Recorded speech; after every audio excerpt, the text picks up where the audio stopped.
has heard that she will never have a child like her peers.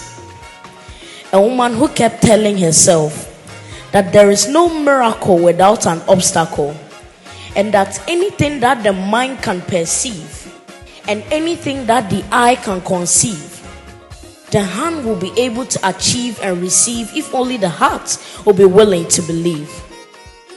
This is a woman who knew that there is a God who can make giants out of dwarfs and can turn even her fibroid into a fine boy or even a fine girl. So after she got married to a man who knew the possibility of her inability to give birth, they decided to go on their knees so that their maker can begin to provide them with their needs. And like a dream, this woman became pregnant. What seemed to be deeply rooted in the soil finally turned into a seed. But that was not the end, but rather the beginning of her unending pain and struggle, as the journey to her maternity suddenly became the journey of an eternity. Complications became the language of her communications. It got to a point the gynecologists and specialists came up with the idea of abortion just in order to save her life. Her husband even tried to convince her, yet she said no. She would rather lay down her life for her unborn child to live. The expansion of her chest, which should have triggered her into laughing, finally triggered her into coughing, giving her the possibility of ending up in a coffin.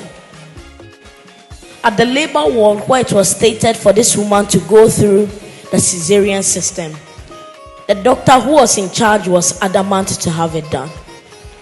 As this woman was saying her last prayers and waiting for God to send an angel to come and take her soul away, the Lord rather sent a savior to rescue her and her unborn child. This woman carried wounds on her body like medals. Countless times she bled her life out and crushed herself into pieces just for her unborn child to experience and appreciate what peace is. I know that so many children were born with a silver spoon in their mouth, but this unborn child's silver spoon had wings to fly right from the child's infancy, and that is why he doesn't call it a silver spoon but rather a silver bird, and why he likes to watch his life play out in the cinema. Everyone, today, this unborn child stands before you with something touching to say. This unborn child stands before you today with an unction to function even without sanction and a capability to do beyond capacity. This woman who was willing to lay down her life for her unborn child to live is no other than Mrs. Forgive Tohe Ewinam, my mother.